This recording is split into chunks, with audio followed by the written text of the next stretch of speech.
Hi folks, I start my Pathfinder painting on a 9 by 12 gesso board by ampersand. I really like the surface. Then I use squares to blow it up onto a Blick Premier Belgian linen canvas. It really is the way to go. I just love the surface because life's too short to work on something that doesn't give you optimum quality, and this surface is wonderful.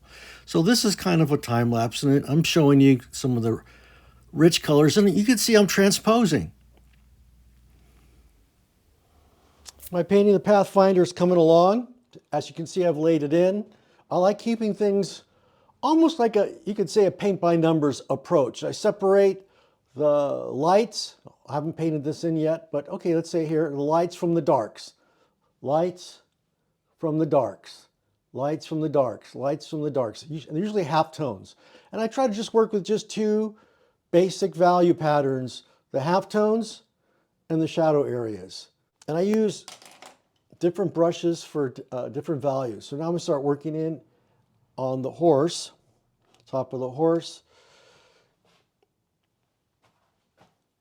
Add this color. And I keep it bright towards the beginning. Just adding some white up in here. And my whitest white, it's going to be right in the front. Okay. And I love this iron oxide red. Utrecht makes a nice iron oxide red, so that's what I'm using here. Especially when the plane turns towards the side of the horse. And I'm going to extend this color right over here. And I try not to overly mix the edges. What I do is just kind of hit these little value patterns. And again, it's almost, I do a little paint by numbers, because all I'm trying to do is get the pattern of light working. Okay? And I'm not trying to overly blend. And there's some nice colors up here. There's some of my brightest colors are going to be there. Right up in here, right up in there. I love here. And I'm opening the eyes of the horse a wee bit. Horse actually has its eyes slightly shut, a little camera shy. So, and usually think of the ball. When it turns, you get some of the richest colors right there where it turns. That's called the terminator.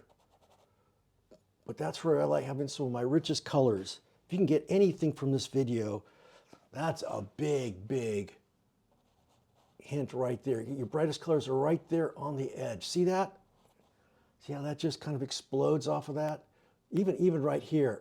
Essentially two colors, two values. Area of the light and the area in the shadow, and some of that shadow catches some of the cool of the sky. And where you're going to get some of your warmest light is right there along the edge. And you're going to see that thing is just going to pop forward. It's a great little trick. If you can take that with you, man, it just makes your painting sing. The painting's coming along.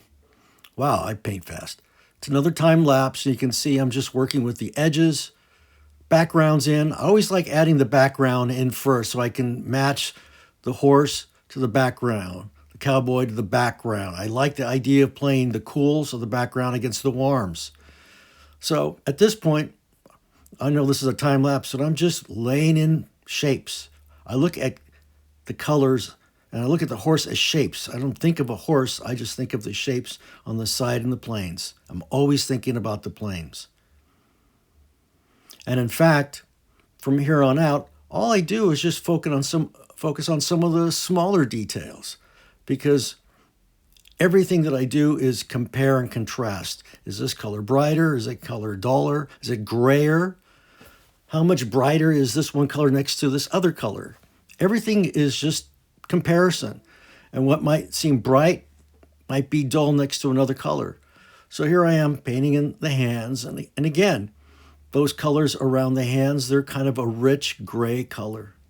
And from here on out, I'm just going to enjoy the process. Here is that Premier Blick linen panel, as well as the gesso board. by ampersand. I love doing my sketches on that. And I love having just a bunch of white. And of course, my favorite oil paint, Utrecht oil paint.